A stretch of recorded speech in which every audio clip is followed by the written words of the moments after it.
लेकिन सबसे पहले आपको ये बताएं कि आलमी वबा के खिलाफ हुकूमती पॉलिसीज, वैक्सीनेशन और आवाम की एहतियाती तदाबीर काम दिखाने लगी हैं। मुल्क में कोरोना मुस्बत केसेस की शरह में कमी का सिलसिला जारी है। गुज़िश्ता 24 घंटों में कातिल वायरस के बायस 84 अफराद जान की बाजी हार गए। मुल्क में कोरोना से अमवात की तादाद 21,189 हो गई। NCOC के मुताबिक गुज़िश्ता रोज किए गए 50,393 कोरोना टेस्ट में से तकरीबन 4 की औसत से 1,923 नए केस रिपोर्ट किए गए हैं। कराची ताजर एक्शन कमेटी ने आज से रात 8 बजे तक दुकानें खोलने का ऐलान कर दिया। ताजर एक्शन कमेटी के सदर कहते हैं कि हुकूमत सिंध को 72 घंटे का अल्टीमेटम दिया था, लेकिन उनकी तरफ से कोई राब्ता नहीं किया गया। ताजरों ने आइंदा हफ्ते बड़े पैमाने पर एहतजाज का ऐलान कर दिया। कराची के ताजिर इन एक्शन कमेटी का शहर भर में रात 8 बजे तक दुकानें खोलने का ऐलान, आइंदा हफ्ते पुरजोर एहतजाज की कॉल दे दी। ताजिर एक्शन कमेटी के सदर रिजवान इरफान कहते हैं हुकूमत सिंध को 3 रोज पहले 72 घंटे का अल्टीमेटम दिया था, लेकिन इसकी तरफ से कोई राब्ता नहीं किया गया। मार्केट हम एहतजाजी तौर पर 8 बजे खोलेंगे। हमें गवर्नमेंट ने बार बार गवर्नमेंट से दरख्वास्त की, गवर्नमेंट से 72 घंटे का टाइम दिया कि हमारे साथ मुज़ाकरात किए जाएं। कोई मुज़ाकरात हमारे साथ नहीं किए गए। अतीक मीर कहते हैं अब रात 8 बजे दुकानें बंद करेंगे, आइंदा हफ्ते एहतिजाजी रैली मुनक्किद की जाएगी। आज के हंगामी इजलास में ये फैसला किया गया है कराची के बाजार रात 8 बजे तक खोले जाएंगे।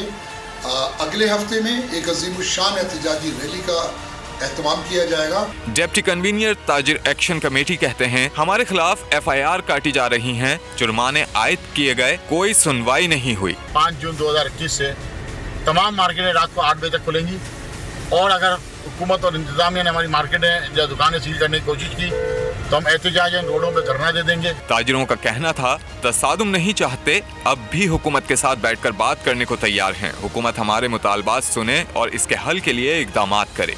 आलमी वबा के खिलाफ हुकूमती पॉलिसीज, वैक्सीनेशन और आवाम की एहतियाती तदाबीर के समरात। मुल्क में कोरोना मुस्बत केसेस की शरह 3 माह बाद सबसे कम रिकॉर्ड की गई।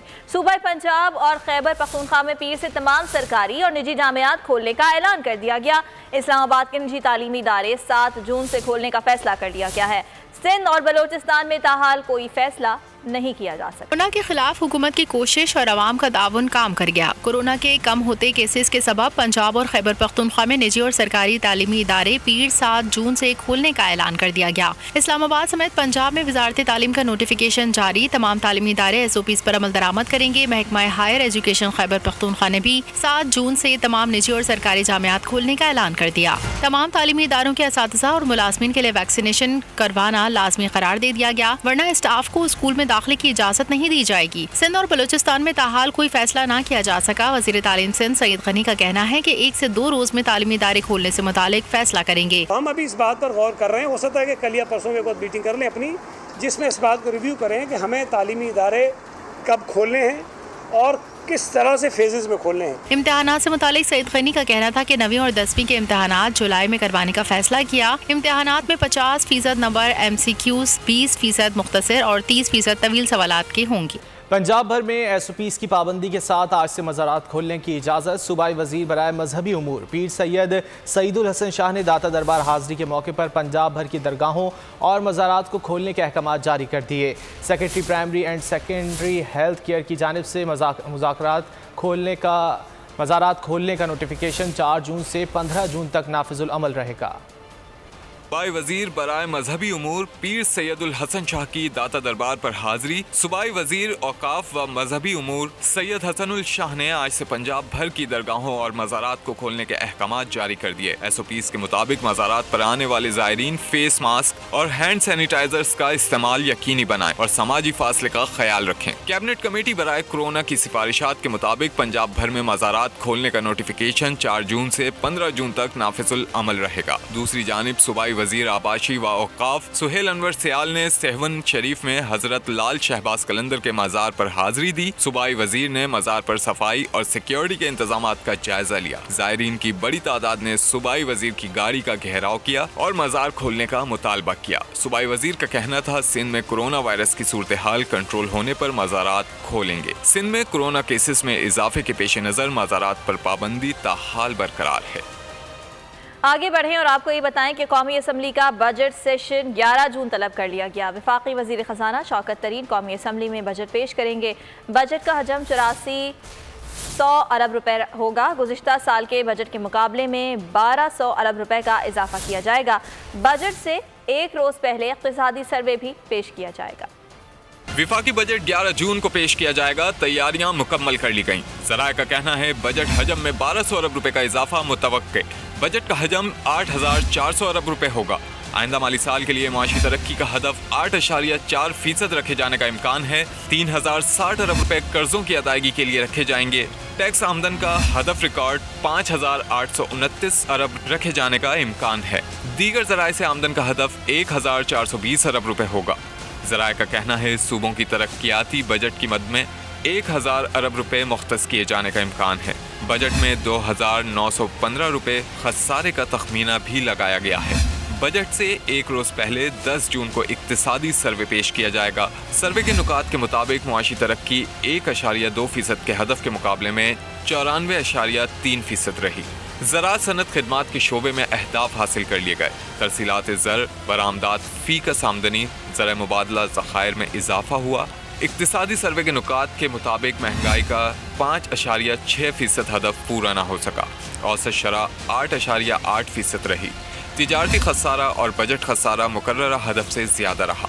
फ़ीकस आमदन 16,895 रुपये बढ़कर 2,46,414 तक पहुँच गई। पाकिस्तान का मालियाती खसारा तारीख की बुलंद तरीन सतह पर पहुँच गया है। माशी हक़ाइक़ सामने आने पर इमरान साहब और किराए के तर्जुमान गायब हो गए। मरियम औरंगज़ेब ने हुकूमत को शदीद तनकीद का निशाना बना डाला। तर्जुमान नून लीग का कहना था किराए के तर्जुमान मुश्किल पड़ने पर फरार हो जाते हैं। जाली माशी आदाद शुमार पर रोज़ाना ट्वीट करने वाले गुमशुदा हैं। वज़ीर आज़म और किराए के तर्जुमान मुल्क पर बढ़ते हुए कर्ज का जवाब दें। महंगाई उरूज पर है। 5 करोड़ लोग बेरोज़गार हो गए हैं। कोई पूछने वाला नहीं। और हालिया बजट के हवाले से बात करेंगे। इस वक्त हमारे साथ साइम अली साहब मौजूद हैं, बात करेंगे उनसे। साइम साहब, बहुत शुक्रिया आपके वक्त का। ये जो बजट हुकूमत की जानिब से पेश किया जा रहा है, आप क्या समझते हैं कि ये गुज़िश्ता बजट से कितना बेहतर है?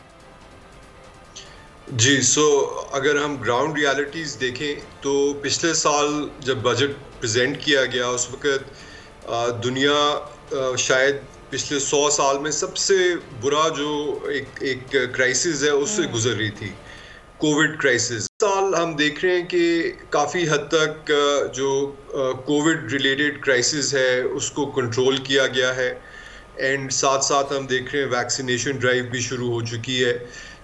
ग्रोथ हम देख रहे हैं कि पिछले साल की बनिस्बत जब नेगेटिव इकॉनमी कॉन्ट्रैक्ट कर रही थी, इस साल हम देख रहे हैं कि तकरीबन 4% के करीब ग्रोथ हुई है। ग्राउंड रियलिटीज़ काफ़ी बेहतर है जिसमें ये बजट प्रेजेंट किया जा रहा है। उम्मीद है कि जो रिफॉर्म्स पिछले 2-3 साल में इनिशिएट किए गए हैं, जिसकी वजह से हम देख रहे हैं कि हमारे खसारे भी कम हो रहे हैं और ग्रोथ भी पिकअप कर रही है। उम्मीद है कि इन रिफॉर्म्स को मज़ीद आगे लेके जाएंगे शौकत तरीन साहब। एंड सबसे इम्पॉर्टेंट चीज़ ये है कि गवर्नमेंट जो है पावर सेक्टर के ऊपर क्या प्लान लेके आएगी। क्या ये सब्सिडीज़ बरकरार रखेगी कि ये टैरिफ्स बढ़ाएगी कंज्यूमर्स के लिए। दूसरा कि किस किस्म के टैक्सेस इम्पोज करेगी ये गवर्नमेंट, बिकॉज हम देख रहे हैं कि टारगेट्स बहुत हाई सेट किए गए हैं। एंड तीसरी चीज़ कि पे एंड पेंशन्स, गवर्नमेंट की लाइबिलिटीज़ इस वक्त तकरीबन 500 बिलियन हर साल गवर्नमेंट पे करती है पे एंड पेंशन्स की बजट के अंदर। क्या इसको कंट्रोल करने का कोई प्लान, जो पे एंड पेंशन रिफॉर्म कमीशन था उसकी रिकमेंडेशंस क्या इम्प्लीमेंट करेगी गवर्नमेंट या नहीं? तो ये 3 मोटी मोटी चीज़ें जो कि देखने के लिए बड़ा ज़रूरी है कि बजट क्या आउटलाइन। अच्छा साइम अली साहब, ऑपोजिशन की जानिब से मुसलसल तनकीद की जा रही है हुकूमत पे कि ये IMF का बजट होगा। आप क्या समझते हैं कितना असर पड़ेगा IMF प्रोग्राम का इस बजट पर? आई थिंक पिछली गवर्नमेंट के दौर में भी 4 साल तो IMF का प्रोग्राम चल रहा था, तो you know it is no different. IMF की रिक्वायरमेंट्स क्या हैं कि हम अपने खसारे कम करें, ये हमारे इंटरेस्ट में भी है। और ये जो लेंडर है हमारा, lender of the last resort, वो भी यही चाहता है कि पाकिस्तान एक बेहतर सस्टेनेबल ग्रोथ पाथ के ऊपर जाए।